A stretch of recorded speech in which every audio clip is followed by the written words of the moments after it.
I'm not lying about that. Yes, you are. You say it was built 100 years earlier than it actually was. Look, I'm not making this up. Yes, you are. Menu, please.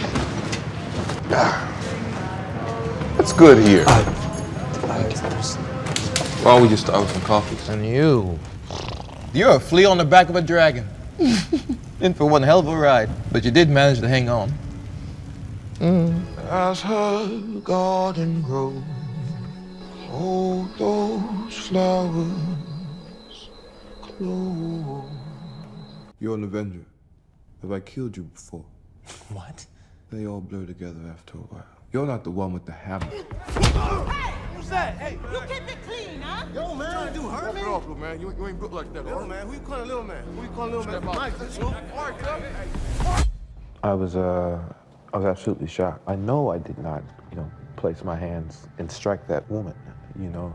It never happened. He was living in his car and working 2 jobs when he decided he was going to be an actor. He got arrested for shoplifting as a teenager. He was kicked out of his home. He found Heath Ledger's performance as the Joker and decided that was what he wanted to do with his life. And then he went to Yale, earned a Master of Fine Arts, and built one of the most critically celebrated bodies of work of his generation in under 5 years. And then in the back of a hired car in Manhattan, everything collapsed. Stay here, because before this video ends, you are going to hear about the manipulative text messages that prosecutors said revealed a pattern of control.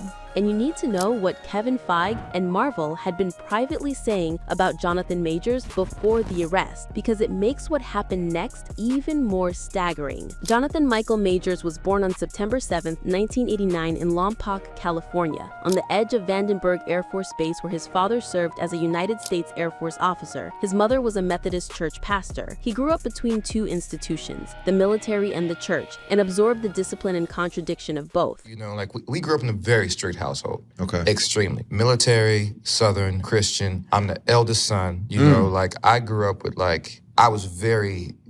I'm a big rule follower, you know what I mean? His father's service meant constant relocation. The family moved from California to Texas, Dallas, Georgetown, Cedar Hill, and Major spent his childhood never fully settled anywhere. When his father eventually left the family, the moves continued without the military structure to explain them. His mother held the household together while pastoring a church. Majors grew up watching her do both. As a teenager, he was not easy. He was arrested for shoplifting. He was suspended from Cedar Hill High School for fighting. One other time, I got pulled into the principal's office. They tried to kick me out of school, and I thought, oh man, I'm in trouble. And there was a certain energy coming from my sister. He transferred to Duncanville High School and graduated in 2008. At some point between the fighting and the transferring and the arrests, he was kicked out of his home entirely. He lived in his car. He worked 2 jobs simultaneously to survive. He was a teenager sleeping in a car in Texas. Something shifted when he saw The Dark Knight. Heath Ledger's performance as the Joker, the chaos, the specificity, the commitment, reached something in him that nothing else had. He described it as the moment he understood what acting actually was. Not performance as decoration, performance as truth. He decided that was what he was going to do. Of the performance,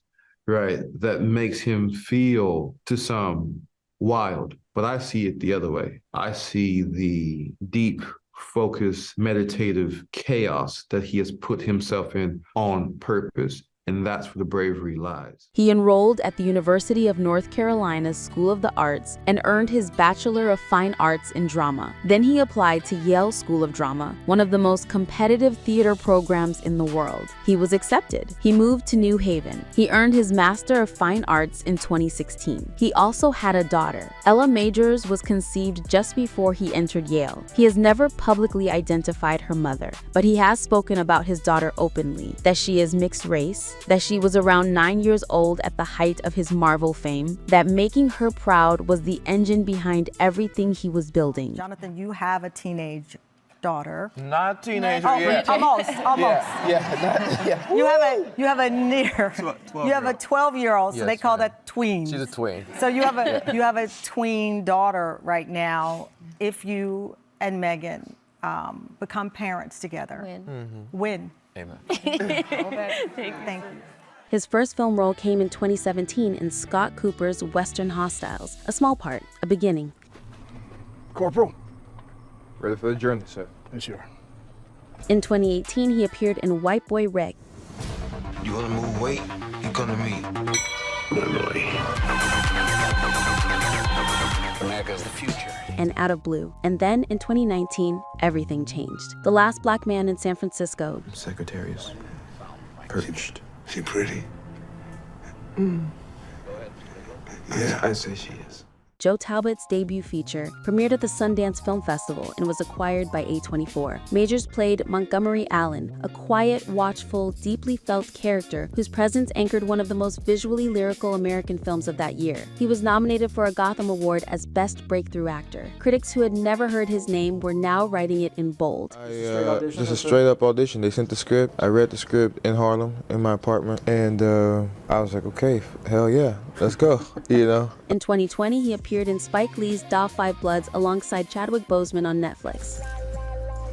You're here for the gold. Don't lie. You wanna tell your bloods? Or should I? That same year, HBO premiered Lovecraft Country.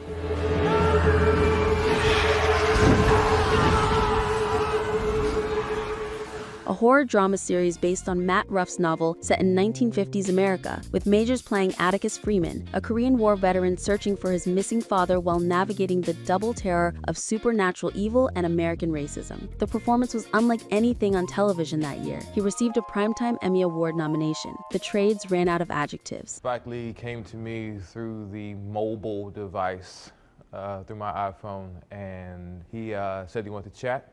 He was in Brooklyn at the time. I was in Harlem, and I rode my bike the little less than 20 miles to Brooklyn, and we had our meeting. And at the end of the meeting, he said, "Do you know who Delroy Lindo is?" And I said, "Yes, sir, I do." And he said, "Well, he's playing your dad." And that's how I was told that I was going to be a part of the Five Bloods. He was 30 years old. He had been living in his car 8 years earlier. In 2021, Majors appeared in the season finale of Loki on Disney Plus as He Who Remains.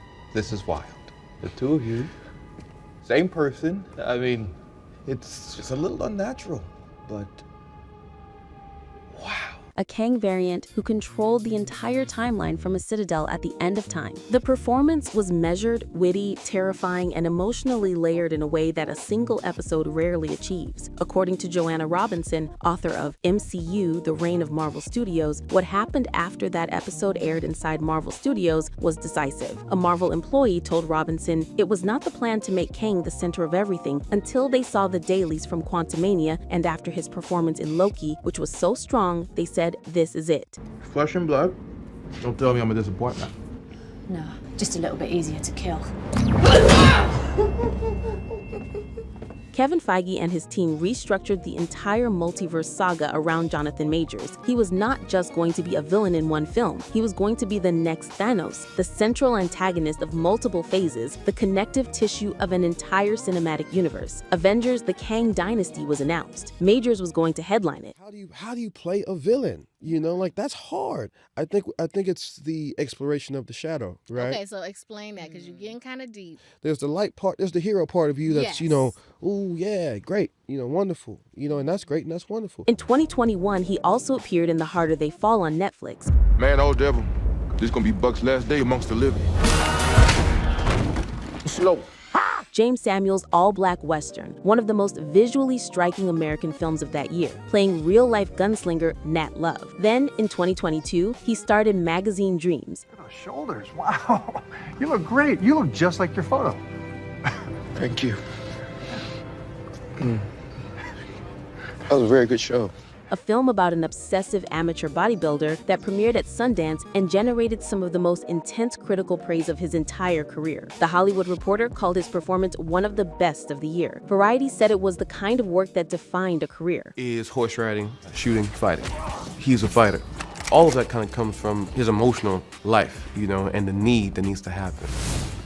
I grew up in Texas, so I'm familiar with horses. There's a lot of prep before you get on the horse. Then came 2023. On February 17th, 2023, Ant-Man and the Wasp: Quantumania opened worldwide with Jonathan Majors as Kang the Conqueror.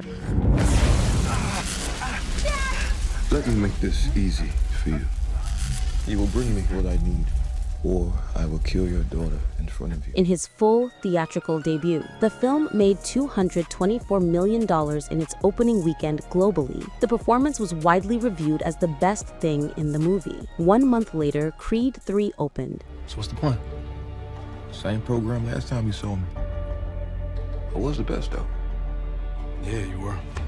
Directed by Michael B. Jordan, featuring Majors as Damian Anderson, a boxer released from prison seeking retribution. The film made $100 million in its opening weekend, breaking the record for the biggest opening in the Creed franchise's history. 2 franchise films, 2 opening weekends, both in the same month. He was at the absolute peak of American commercial cinema. And on March 25th, 2023, 36 days after Quantumania opened, Jonathan Majors was arrested in Manhattan. The incident began at the back of a hired car. Majors had received a text message. Just weeks after the Creed 3 premiere, in the early morning hours of March 25th, Majors and Jabari got into an altercation in New York City that has haunted his public image.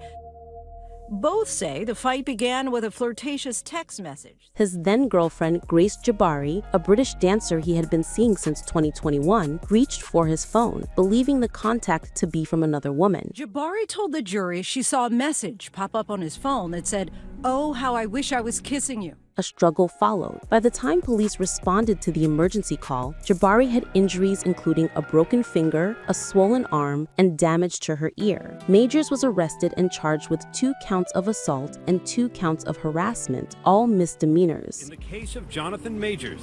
Now Jonathan Majors has been convicted of a misdemeanor assault and harassing his ex-girlfriend in a stunning trial that brought his soaring career to a screeching halt. His publicist and his talent manager both dropped him within days of the arrest. The trial lasted 2 weeks. Grace Jabari testified for 4 days. She described the incident in the car in detail. She also described other incidents, his violent temper, moments when he had exploded in anger, which she characterized as a pattern of psychological and emotional control. Prosecutors argued the assault was not an isolated incident, but the latest escalation in what they called a cycle of psychological and emotional abuse, and escalating patterns of coercion. The most damaging evidence was not the physical altercation, it was the text messages. Prosecutors introduced messages from Majors to Jabari that the Manhattan District Attorney's Office said established a pattern of manipulation and control. Messages that told her how to behave, how to present herself, what she was allowed to say and do and feel. The messages painted a picture of a man who managed the people around him the same way he managed his performances, with absolute precision and an expectation of total compliance. His defense attorney, Priya Chowdhury, argued the opposite. She maintained that Jabari had attacked Majors in a jealous rage after seeing the text from another woman. She noted that Jabari had gone to a nightclub after the incident and was seen on video using her supposedly injured finger. She told the jury, "It's hard to keep your story straight when you're making it up as you go." Majors did not testify. On December 18, 2023, the jury of 6 returned their verdict. Majors stood and faced them as the 4-person read it aloud. He pursed his lips. He cast his face downward when the first conviction was announced. He otherwise showed almost no reaction.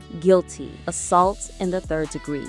Guilty. Harassment in the 2nd degree. Not guilty. Intentional assault in the 3rd degree. Not guilty. Aggravated harassment in the 2nd degree. There were 4 charges. The jury convicted you of 2 of them. Your reaction to that verdict? Shock. I was absolutely shocked. I know I did not, place my hands and strike that woman.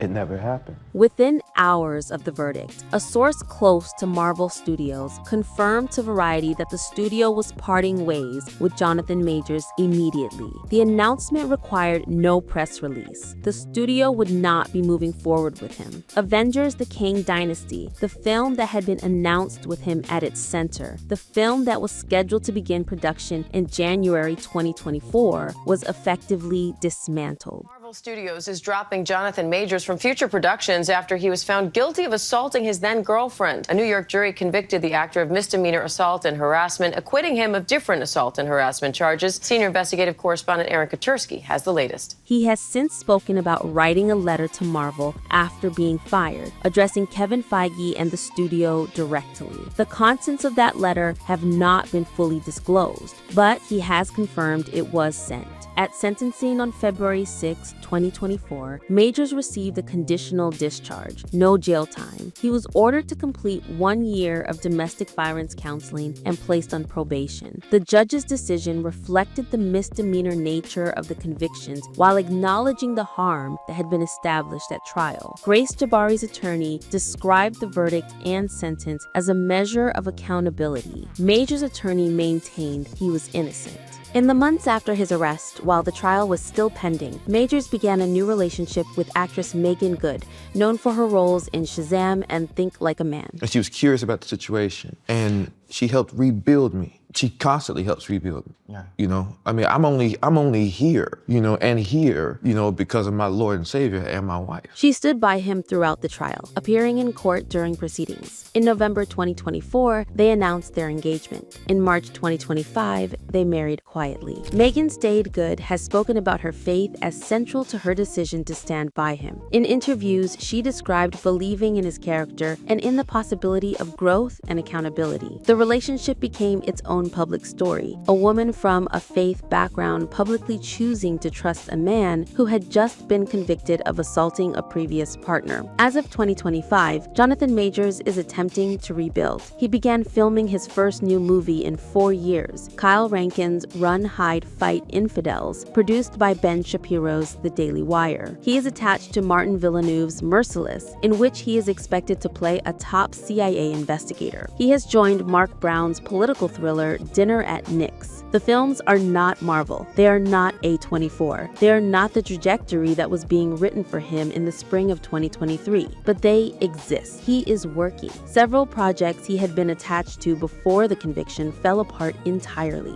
A Dennis Rodman biopic, a Spike Lee film, Magazine Dreams, the Sundance film that had generated some of the most intense critical praise of his entire career, sat unreleased for over a year following the arrest before finally receiving a limited release in March 2025. The film that critics called one of the best performances of the year could not find a distributor willing to release it while its star was on trial. As of 2026, Jonathan Majors' net worth is estimated at approximately $2 million, a number that reflects both what was earned during his peak years and what was lost when the Marvel contracts, the endorsement deals, and the high-budget projects evaporated simultaneously. He had a daughter to provide for, a new wife, and a career that needed to be rebuilt from the foundation rather than the penthouse. He is 35 years old. He went from sleeping in a car in Texas to Yale School of Drama, from Yale to A24, from A24 to HBO, from HBO to Marvel, from Marvel to the